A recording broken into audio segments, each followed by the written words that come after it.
नमस्कार, विंध्या टाइम्स में आपका स्वागत है। राष्ट्रभक्ति के क्या मायने होंगे, राष्ट्रवाद की सीमाएं किस हद तक जाएंगी। पिछले 2 सालों से इस तरह के कई सवाल सबके जहन में हैं। लगातार इन सवालों पर चर्चा होती है। राष्ट्रभक्ति, राष्ट्रवाद, अखंड भारत की संकल्पना, ऐसे तमाम मुद्दे आपके सामने रखे जाएंगे। सर्जिकल स्ट्राइक 2.0 पिछले 10 दिनों में सबसे ज़्यादा चर्चा में एक मुद्दा, पुलवामा में भारतीय सैनिकों की मौत, जिस तरह से अटैक किया गया, उसके बाद भारत की सर्जिकल स्ट्राइक 2.0 और न जाने क्या क्या नाम दिए गए होंगे इस सर्जिकल स्ट्राइक को। लेकिन दावे और वादे, ये दो शब्द ऐसे हैं जिनको लेकर सियासत भी चलती है और जिन शब्दों को लेकर इस स्ट्राइक में भी बातें हो रही हैं। कितने आतंकी मारे गए, इसका क्या दावा है, और कितने मारने का वादा किया गया था, यह भी एक बड़ा सवाल है। खैर, बीजेपी के राष्ट्रीय अध्यक्ष अमित शाह ने दावा किया है कि 250 आतंकी एयर स्ट्राइक में मारे गए हैं। उसके बाद से वायुसेना प्रमुख का भी बयान आया कि हम सिर्फ टारगेट हिट करते हैं, कितने मरे ये हम नहीं गिनते। दरअसल इस पूरे मुद्दे पर जिस तरह से सियासत शुरू है, ये शायद देश के लिए अच्छी बात तो नहीं है। देश की आंतरिक सुरक्षा का भी मामला इससे जुड़ता है। पाकिस्तान से जिस तरह की तनाव की स्थितियां निर्मित हो रही हैं, लगातार सीमा में जिस तरह का विवाद खड़ा हो रहा है, आए दिन जवानों की शहादत हो रही है। लेकिन ये कहते हैं ना कि भारतीय सियासत है, किसी भी मुद्दे को सियासी रंग देने की कोशिश ज़रूर होती है। अब आप सोचिए कि सिर्फ इस एयर स्ट्राइक के बदौलत, इस एयर स्ट्राइक के बाद देश भर में जो लोकसभा चुनाव हो रहे हैं, उसके सभी समीकरण बदलने लगे हैं। राजनीतिक दलों की रणनीतियां बदल रही हैं एयर स्ट्राइक के कारण। राष्ट्र का मुद्दा है और कहीं ना कहीं एक राजनीतिक दल, इसकी क्रेडिट लेने की बात हो रही है, अपोजिशन उसका काउंटर कर रहा है, एक नेता सबूत मांग रहे हैं और उनके खिलाफ बड़े व्यापक स्तर पर विरोध भी हो रहा है। एयर स्ट्राइक के बाद जिस तरह के राजनीतिक समीकरण बदल रहे हैं, मध्य प्रदेश में कांग्रेस सर्वे करा रही है। यकीनन ये सर्वे देश भर में होगा। सर्वे का आधार ये है कि एयर स्ट्राइक के बाद किस तरह की देश में परिस्थितियां निर्मित हो रही हैं। यकीनन लोकसभा चुनाव के पहले राजनीतिक दलों के सर्वे हो चुके हैं, लेकिन एयर स्ट्राइक के बाद कैसा माहौल होगा, किस तरह की परिस्थितियां निर्मित होंगी, लोगों के मुद्दे क्या होंगे, इन सभी बातों को लेकर कांग्रेस एक सर्वे करा रही है। दिग्विजय सिंह ने एयर स्ट्राइक पर सबूत मांगे थे। उनके बेटे जयवर्धन सिंह ने उनका बचाव किया था। जयवर्धन सिंह मध्य प्रदेश शासन में मंत्री हैं, कैबिनेट मंत्री हैं, लेकिन अब पार्टी उनके इस बयान से किनारा करते हुए दिख रही है। दरअसल मुद्दा ही कुछ ऐसा है, जब भी राष्ट्रवाद से जुड़े हुए, राष्ट्रभक्ति से जुड़े हुए किसी विषय पर अगर कोई सवाल पूछेगा या सवाल उठाएगा, यकीनन काउंटर शुरू हो जाएंगे।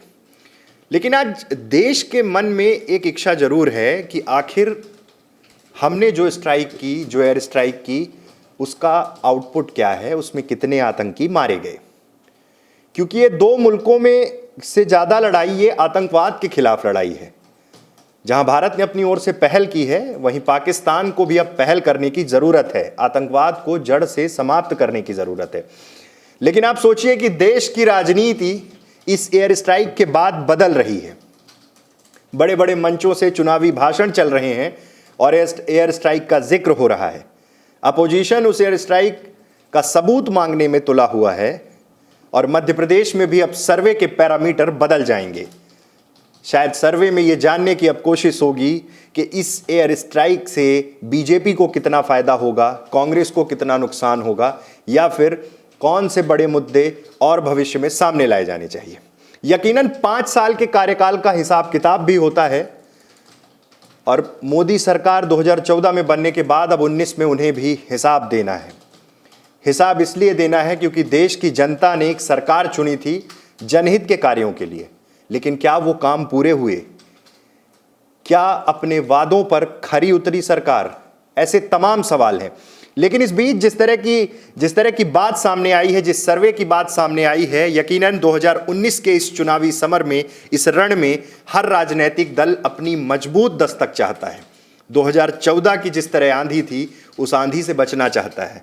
उसकी कोशिश है कि बड़ी मजबूती के साथ चुनाव लड़ा जाए। हर राजनीतिक दल, भारतीय जनता पार्टी, कांग्रेस, बसपा, सपा, कहीं गठबंधन की बात हो रही, कहीं महागठबंधन की बात हो रही, ऐसे तमाम राज्य हैं। लेकिन ये 3 राज्य, जिन राज्यों में कांग्रेस की सरकार बनी, उस सरकार बनने के बाद कहीं ना कहीं बीजेपी के लिए भी टेंशन की बात होगी। मध्य प्रदेश में शिवराज सिंह चौहान लगातार सरकार के खिलाफ आक्रामक हैं, पूर्व मुख्यमंत्री रहे हैं, और हर बड़ा नेता कई बार ऐसे बयानों में, कुछ ऐसे विधायक ऐसे बयान दे चुके हैं कि लोकसभा में नरेंद्र मोदी की सरकार बनने के बाद मध्य प्रदेश की सरकार गिर जाएगी। इसके पीछे का क्या तर्क है? कर्नाटक में येदियुरप्पा इस तरह की बात कर चुके हैं कि सर्जिकल स्ट्राइक का उन्हें बहुत फायदा होगा, वो 22 सीटें जीतेंगे। इस तरह की बयानबाजी क्या भारतीय राजनीति के लिए सही है? खैर, मध्य प्रदेश में दोनों राजनीतिक दल अपनी रणनीतियों को मूल रूप देना शुरू कर चुके हैं। 2019 की तैयारियां शुरू हैं। लेकिन एक सवाल सबके दिमाग में आ रहा होगा कि कैंडिडेट कैसे होंगे, प्रत्याशी कैसे होंगे। और सबके जहन में एक बात आती है कि एक ऐसा जनप्रतिनिधि चुनकर वो संसद में भेजें जो क्षेत्र की बात प्रमुखता से रख सके। जनप्रतिनिधि थोपे नहीं जाए। राजनीतिक दलों को भी यह सोचना होगा कि हम कैसे प्रत्याशियों को मैदान में उतार रहे हैं। क्या वो प्रत्याशी योग्य हैं? आखिर उनका रिकॉर्ड क्या है? किस तरह की पृष्ठभूमि से आते हैं? क्या सामाजिक मुद्दों से वो सरोकार रखते हैं, या फिर सिर्फ एक ही पैरामीटर है कि वो जीत सकें? अगर सिर्फ एक ही पैरामीटर है कि वो जीत सकें, तो ये पैरामीटर तो समझ में आता है, लेकिन भारतीय लोकतंत्र की एक अलग पहचान रही है। आजादी के बाद जिस तरह का समय हमने देखा है, वो इतिहास गवाह है कि हमने ऐसे नेताओं को भी देखा है जो संघर्षों से निकलकर जनहित के मुद्दे, सामाजिक सरोकार के मुद्दों की लड़ाई लड़ते रहे। लेकिन क्या वर्तमान में ऐसे नेता बड़ी तादाद में हैं, या चंद कुछ ऐसे उदाहरण मात्र बचे हुए हैं? लोकसभा की तैयारियों को लेकर बीजेपी और कांग्रेस भोपाल में बैठकें कर रही हैं। चुनाव प्रबंधन की बैठक हो रही है, कैंडिडेट सिलेक्शन की बैठक हो रही है, किसे मैदान में उतारा जाए, कौन जिताऊ प्रत्याशी है, किसका काम कैसा रहा। इस बीच ये भी खबर है कि लगभग 18 ऐसे संसदीय क्षेत्र हैं जिन पर रायशुमारी हो चुकी है दोनों राजनीतिक दलों की ओर से। मध्य प्रदेश में मुख्य रूप से कांग्रेस का लगभग 2 से 4 सीटें ऐसी हैं जिन पर डिक्लेरेशन बहुत जल्द होने वाला है। सतना सीट से अजय सिंह राहुल, पूर्व नेता प्रतिपक्ष, का लगभग चुनाव लड़ना तय है। छिंदवाड़ा सीट से कमलनाथ के बेटे नकुलनाथ का चुनाव लड़ना तय है। रतलाम झाबुआ सीट से कांतिलाल भूरिया का चुनाव लड़ना लगभग तय है, और ज्योतिरादित्य सिंधिया। ऐसे 4 नाम, इसके अलावा कई नामों पर मंथन चल रहा है। अब देखना यह होगा कि कब ये राजनीतिक दल अपने प्रत्याशियों की घोषणा करते हैं और 2019 के चुनावी मैदान में उतारते हैं। बाकी खबरों के लिए आप बने रहिए विंध्या टाइम्स के साथ। बहुत बहुत धन्यवाद।